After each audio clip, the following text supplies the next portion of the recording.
ನಮಸ್ಕಾರ ನನ್ನೆಲ್ಲ ಸ್ನೇಹಿತರಿಗೆ ಹೇಗಿದ್ದೀರಾ? ನಾನು ಚೆನ್ನಾಗಿದ್ದೀನಿ. ನೋಡಿ, ಅಮೇರಿಕಲ್ಲಿ ಬೆಳಗ್ಗೆ ಎದ್ದು ಏನಪ್ಪ ತಿಂಡಿ ಮಾಡೋದು ಅಂತ ತಲೆ ಕೆರ್ಕೋತಾ ಇದ್ದೆ. ಆಯಿತು, ನೋಡಿದೆ ರಾಗಿ ಹಿಟ್ಟು ಸಿಕ್ತು.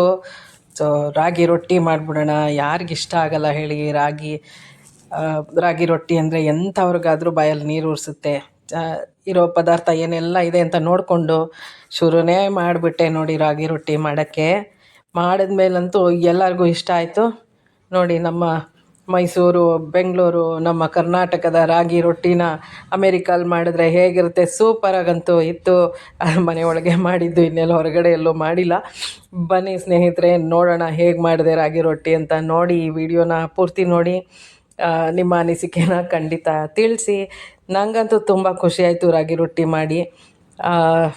ಹೇಗಿತ್ತು ನನ್ನ ಅನುಭವ ಅಂತ ನೀವು ಈ ನನ್ನ ವಿಡಿಯೋ ನೋಡಿದ್ರೆ ಖಂಡಿತ ಗೊತ್ತಾಗುತ್ತೆ. ಅಲ್ಲಿ ತರಕಾರಿಗಳೆಲ್ಲ ಎಷ್ಟು ಚೆನ್ನಾಗಿರುತ್ತೆ. ಈರುಳ್ಳಿ ಅಂತೂ ತಲೆಗಾತ್ರ ನೋಡಿ. ಅದೇ ಥರ ಒಂದು ದಪ್ಪಕ್ಕಿರೋ ಈರುಳ್ಳಿ ಕೆಂಪಗಿತ್ತು, ತೊಗೊಂಡು ಸಣ್ಣಕ್ಕೆ ಹೆಚ್ಕೊಂಡೆ. ನೋಡಿ, ಈರುಳ್ಳಿ ಹೆಚ್ಚೋದು ತೋರಿಸ್ತಾ ಇದ್ದೀನಿ.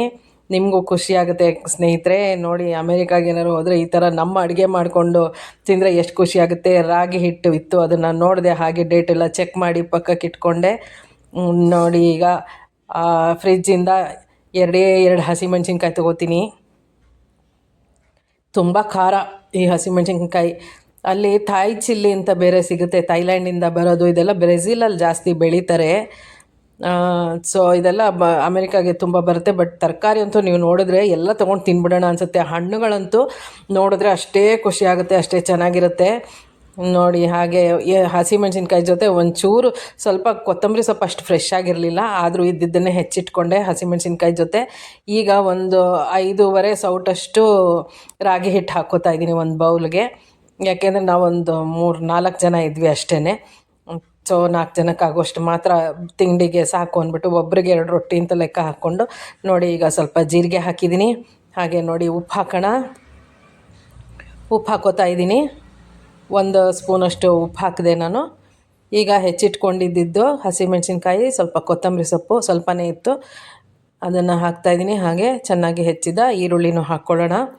ತುಂಬಾ ಚೆನ್ನಾಗಾಯಿತು, ತುಂಬ ಮೆತ್ತಗೆ ಅಂತಂದರೆ ಗರ್ಗರಿಯಾಗಿತ್ತು. ಸ್ವಲ್ಪ ಒಂಥರ ಕೆಲವೊಂದು ಸಲ ರಾಗಿ ರೊಟ್ಟಿ ಏನಾಗುತ್ತೆ, ಹಾರ್ಡ್ ಆಗಿಬಿಡುತ್ತೆ.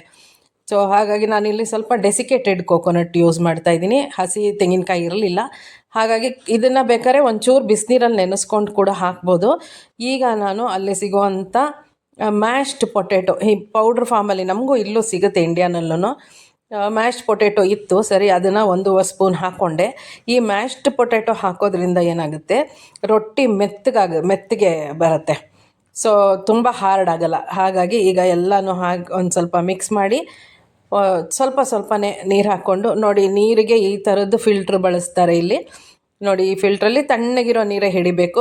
ನನ್ನ ಹಿಂದೆ ಏನಿದೆ ಅದರಲ್ಲಿ ಬಿಸಿನೀರು ತಣ್ಣೀರು, ಹಿಂದಕ್ಕೆ ಪೂರ್ತಿ ತಿರುಗಿಸಿದ್ರೆ ಬಿಸಿನೀರು, ಬಿಸಿ ಕುದಿಯೋ ನೀರು ಬರುತ್ತೆ. ಮುಂಭಾಗಕ್ಕೆ ತಿರುಗಿಸ್ಕೊಂಡ್ರೆ ತಣ್ಣೀರು, ಮಧ್ಯಕ್ಕೆ ಇಟ್ಕೊಂಡ್ರೆ ಬಿಸಿ ಒಂಥರ ಹದವಾಗಿರೋ ನೀರು ಬರುತ್ತೆ. ನೋಡಿ, ಈಗ ಕಲಸಿ ಇಡ್ತಾ ಇದ್ದೀನಿ. 10 ನಿಮಿಷ ನೆನೆಸಿ ಇಟ್ಬಿಡೋಣ. ಈ ಥರ ಕಲಸಿ ನೋಡಿ, ಕನ್ಸಿಸ್ಟೆನ್ಸಿ ಯಾವ ಥರ ಇರಬೇಕು ಅಂತ ತೋರಿಸ್ತೀನಿ. ನೋಡಿ, ಈಗ ನಾನು ತೊಗೊಂಡೆ ಬೇಬಿ ಕ್ಯಾರೆಟ್ಸ್. ಫ್ರಿಜ್ಜಲ್ಲಿ ತುಂಬ ಬೇಬಿ ಕ್ಯಾರೆಟ್ ಇತ್ತು.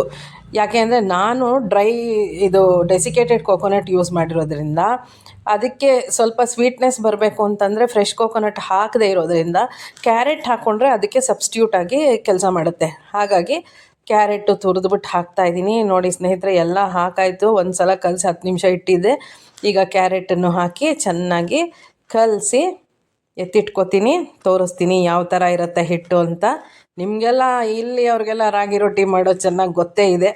ಸೊ ಅಲ್ಲಿ ಅವ್ರಿಗೆ ತುಂಬಾ ಆಶ್ಚರ್ಯ ಆಯಿತು. ರಾಗಿ ರೊಟ್ಟಿ ಅವರು ಯಾರು ಅಲ್ಲಿದ್ದು ಒಂದು 4 ಜನ ಯಾರೂ ಒಂಥರ ನೋಡಿ, ರಾಗಿ ರೊಟ್ಟಿನ ನಾವು ಮಾಡೋದೇ ಇಲ್ಲ ಅಂತಂದರು. ಹಾಗಾಗಿ ಅವ್ರಿಗೆ ಮಾಡಿ ತೋರಿಸ್ಬೇಕು ನಮ್ಮ ರಾಗಿ ರೊಟ್ಟಿ ಹೇಗಿರುತ್ತೆ ಅಂತ. ನೋಡಿ, ಈ ಥರ ರೊಟ್ಟಿ ಹಿಟ್ಟಿನ ಹದದಲ್ಲಿ ಕಲಸಿ ಪಕ್ಕಕ್ಕಿಟ್ಟೆ. ಇವಾಗ ಒಂದು 3-4 ತವ ಇತ್ತು, ಅದರಲ್ಲಿ ಯಾವುದು ಸೂಟಬಲೋ ಅದು ತೊಗೊಂಡೆ. ಈಗ ತವ ತೊಗೊಂಡು ಹಾಗೆ 1.5 ಸ್ಪೂನ್ ಎಣ್ಣೆ ಹಾಕ್ತಾಯಿದ್ದೀನಿ.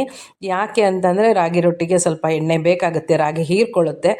ಎಣ್ಣೆ ಹಾಕ್ಬಿಟ್ಟು ಚೆನ್ನಾಗಿ ಸವರ್ಬಿಟ್ಟು ಈಗ 1-2 ಬಾಲಷ್ಟು ಸೈಜ್ದು ಉಂಡೆ ಮಾಡ್ಕೊಳ್ಳೋಣ. ಹಿಟ್ಟು ಅದ್ರ ಮೇಲೆ ಹಾಕಿ ತೆಳ್ಳಗೆ ತಟ್ಟಿದೆ. ತುಂಬ ತೆಳ್ಳಗೂ ಇರಲಿಲ್ಲ, ತುಂಬ ದಪ್ಪಗೂ ಇರಲಿಲ್ಲ, ಆ ಥರ ತಟ್ಟಿದೆ. ನೋಡಿ, ಈ ಥರ ಒಂದೇ ಸಮ ತಟ್ಕೋಬೇಕು. ಇದೆಲ್ಲ ಒಂಥರ ಏನೋ ಒಂಥರ ಕಬ್ಬಿಣದ ಬಾಣಲೆ ಏನಲ್ಲ, ಕಬ್ಬಿಣದ ತವ ಏನಲ್ಲ, ಈ ತವಾನಲ್ಲಿ ನೋಡಿ ಈ ಥರ ಎಲ್ಲ ಸರಿ ಮಾಡಿಕೊಂಡು ರೊಟ್ಟಿ ಮಾಡ್ತಾಯಿದ್ರೆ ಎಲ್ಲರೂ ಘಮ ಘಮ ಅಂತಿದೆ ಅಂತ ಹೇಳ್ಕೊಂಡು ತುಂಬ ಖುಷಿಪಟ್ಟರು. ನಂಗೆ ತುಂಬಾ ಖುಷಿಯಾಗೋಯ್ತು, ಮಾಡಿದ್ದು ಎಷ್ಟು ಒಳ್ಳೇದಾಯಿತು ಅಂತ ಅಂದ್ಕೊಂಡೆ. ಆರೋಗ್ಯಕರವಾಗಿರುವಂಥ ತಿಂಡಿ ಮಾಡಿಕೊಟ್ರೆ ಯಾರಿಗಿಷ್ಟ ಆಗಲ್ಲ ಹೇಳಿ. ಈಗ ಒಂದು 4 ತೂತು ಥರ ಮಾಡ್ಕೊಳ್ಳೋಣ. ಈ ತೂತು ಮಾಡೋದು ಯಾಕೆ ಅಂತಂದರೆ ಒಂದೇ ಹದವಾಗಿ ರೊಟ್ಟಿ ಬೇಯಲಿ ಅಂತ. ನಾವು ಆಲೂಗೆಡ್ಡೆ ಎಲ್ಲ ಹಾಕಿರೋದ್ರಿಂದ ಸೂಪರಾಗೇ ಆಯಿತು ರೊಟ್ಟಿ ಮಾತ್ರ. ನೋಡಿ, ಒಂದು ಲಿಡ್ ಮುಚ್ಚೋಣ, ಹಾಗೆ ಸ್ಟವ್ ಮೇಲೆ ಇಡೋಣ, ಮೀಡಿಯಮ್ ಫ್ಲೇಮ್ ಮೇಲೆ ಬೇಯಿಸೋಣ. ನಾನಿಲ್ಲಿ 2 ತವ ಉಪಯೋಗಿಸಿ ಬೇಗ ಬೇಗ ಮಾಡಿದೆ, ಯಾಕೆಂದರೆ ಒಂದೇ ಇಟ್ಕೊಂಡು ಅದಕ್ಕೆ ಮತ್ತೆ ತವ ಹಿಂದೆ ನೀರು ಹಾಕಿ ಮತ್ತೆ ತಣ್ಣಗೆ ಮಾಡ್ಕೊಂಡು ಯಾಕೆ ಮಾಡೋದು ಅಂತ ಇಲ್ಲೊಂದು 7-8 ತವನೇ ಇತ್ತು. ನಾನು ಅದರಲ್ಲಿ ಸೂಕ್ತವಾಗಿರೋ 2 ತವ ತೊಗೊಂಡು ನೋಡಿ ಮಾಡಿದೆ. ಒಂದು ರೊಟ್ಟಿ ಬೇಯ್ತಾ ಇದೆ. ಇದೆಲ್ಲ ಒಂಥರ ಎಲೆಕ್ಟ್ರಿಕ್ ಸ್ಟವ್ ಥರ, ಅದರಲ್ಲಿ ಹೀಟು ಎಲ್ಲ ಅಡ್ಜಸ್ಟ್ ಮಾಡ್ಬೋದು ನಾವು ಗ್ಯಾಸಲ್ಲಿ ಹೇಗೆ ಮಾಡ್ತೀವೋ ಆ ಥರ. ತುಂಬಾ ಖುಷಿಯಾಯಿತು ಎಲ್ರಿಗೂ. ಆಮೇಲೆ ಮಾವಿನ ತೊಕ್ಕು ಮೈಸೂರಿಂದ ತೊಗೊಂಡು ಹೋಗಿದ್ದೆ ನಾನು. ತುಂಬ ಇಷ್ಟಪಡ್ತಾಳೆ ನನ್ನ ಮಗಳು. ಮಾವಿನಕಾಯಿ ತೊಕ್ಕು ತೊಗೊಂಡೋಗಿದ್ದೆ. ಹಾಗೆ ಕಡಲೆಕಾಯಿ ಬೀಜದ ಚಟ್ನಿ ಮಾಡಿದೆ ಇದು ರೊಟ್ಟಿ ಮಾಡೋಕ್ಕೆ ಮುಂಚೆ. ಸೊ ರೊಟ್ಟಿಗೆ ತುಂಬ ಚೆನ್ನಾಗಿ ಸೂಟ್ ಆಗುತ್ತೆ ಅಂದ್ಬಿಟ್ಟು ಕಡಲೆಕಾಯಿ ಬೀಜ ಎಲ್ಲ ಹುರ್ಕೊಂಡು ಒಳ್ಳೆ ಚಟ್ನಿ ಮಾಡಿಕೊಂಡೆ. ನೋಡಿ, ಈಗ ಒಂದು ರೊಟ್ಟಿ ತಯಾರಾಯಿತು. 2 ಕಡೆನೂ ತಿರುಗಿಸಿ ಹದವಾಗಿ ಬೇಯಿಸಿದ್ದೀನಿ. ನೀವು ಹಾಗೆ ಮಾಡಿ. ನಿಮಗೇನು ಹೇಳ್ಕೊಡೋದೇ ಬೇಕಾಗಿಲ್ಲ. ಯಾರು ಇದನ್ನು ಬೇರೆ ದೇಶದಿಂದ ಏನಾದ್ರು ನೋಡ್ತಾ ಇದ್ದರೆ ಅವ್ರಿಗೆ ಖಂಡಿತ ಯೂಸ್ ಆಗುತ್ತೆ. ನೋಡಿ, ರಾಗಿ ಆರೋಗ್ಯಕ್ಕೆ ಎಷ್ಟು ಒಳ್ಳೆಯದು. ನಮ್ಮ ಕಡೆ ಎಲ್ಲ ನಮ್ಮ ಮನೇಲಂತೂ ವಾರದಲ್ಲಿ 2 ದಿನ ರಾಗಿ ಇದ್ದೇ ಇರುತ್ತೆ. ಮೈಸೂರಲ್ಲಿ ಮುದ್ದೆ, ರೊಟ್ಟಿ, ದೋಸೆ ಎಲ್ಲ ಮಾಡ್ತಾನೆ ಇರ್ತೀನಿ. ಒಂದು ರೊಟ್ಟಿ ರೆಡಿ ಆಯಿತು. ಹಾಗೆ ಫ್ರಿಜ್ಜಿಂದ ತೆಗೆದು ಒಂದು ಸ್ವಲ್ಪ ಬೆಣ್ಣೆ ಹಾಕಿದೆ. ಆಹಾ, ನೋಡಿ, ಬೆಣ್ಣೆ ಸವರಿದೆ. ಆಮೇಲೆ ಚಟ್ನಿ ಹಾಕಿದೆ. ಹಾಗೆಯೇ ಮಾವಿನಕಾಯಿ ತೊಕ್ಕು ಒಳ್ಳೆ ಖಾರವಾಗಿತ್ತು. ಮಾವಿನಕಾಯಿ ತೊಕ್ಕು ಅಲ್ಲಿಯವ್ರು ಖಾರ ತಿನ್ನಲ್ಲ. ನನ್ನ ಮಗಳು ಈಗ ಖಾರ ತಿನ್ನೋದು ಬಿಟ್ಟಿದ್ದಾಳೆ. ನೋಡಿ, ಒಂದು ರೊಟ್ಟಿ ರೆಡಿ ಆಯಿತು. 2ನೇ ರೊಟ್ಟಿನೂ ರೆಡಿನೇ ಆಗೋಯ್ತು. ಎಲ್ಲರೂ ಖುಷಿಪಟ್ಟು ತಿಂದರು ರಾಗಿ ರೊಟ್ಟಿ. ಅವ್ರುಗಳೆಲ್ಲ ಇದು ನೋಡೂ ಇರಲ್ಲ, ಈ ಥರನೂ ಮಾಡ್ತಾರೆ ಅನ್ನೋದು ಅವ್ರಿಗೆ ಆಶ್ಚರ್ಯ ಆಯಿತು. ಫುಲ್ ಖುಷಿ ಆಯಿತು. ನೋಡಿ, ನನಗೂ ಮಾಡಿದ್ದು ಖುಷಿ, ತಿಂದವ್ರಿಗೂ ಖುಷಿ. ನೋಡಿ, 2ನೇ ರಾಗಿ ರೊಟ್ಟಿ ತುಂಬ ತೆಳ್ಳಗೂ ಇಲ್ಲ, ತುಂಬ ದಪ್ಪಗೂ ಇಲ್ಲ, ಅದೇ ಥರ ಸ್ವಲ್ಪ ಕ್ರಿಸ್ಪಿಯಾಗಿದೆ. ಹಾಗೆ ಸ್ವಲ್ಪ ಹೊತ್ತು ಇಟ್ಬಿಟ್ರೆ ಒಂದು ರೊಟ್ಟಿ ಒಂದು ಅರ್ಧ ಉಳಿಸ್ಬಿಟ್ಟಿದ್ದೆ, ಅದು ಆಮೇಲೆ ಸಾಫ್ಟಾಗಿ ಇತ್ತು, ತಿನ್ನೋಕ್ಕೆ ಚೆನ್ನಾಗಿತ್ತು. ನೋಡಿ, ಚಟ್ನಿ ಹಾಕಿದೆ, ಮಾವಿನಕಾಯಿ ತೊಕ್ಕು ಹಾಕಿದೆ, ಬೆಣ್ಣೆ ಹಾಕಿದೆ. ನೋಡಿ, ಹಾಗೆ ತಿಂದ ಅಂದರೆ ಏನು ಮಜಾ ಇತ್ತು ಗೊತ್ತಾ. ಅಮೆರಿಕಾದಲ್ಲಿ ನಾನು ಮಾಡಿದಂಥ ರಾಗಿ ರೊಟ್ಟಿ ವಿಡಿಯೋ ನಿಮಗಾಗಿ ತಂದಿದ್ದೀನಿ. ಥ್ಯಾಂಕ್ ಯು ಸ್ನೇಹಿತರೆ, ವಾಚ್ ಮಾಡಿದ್ದಕ್ಕೆ.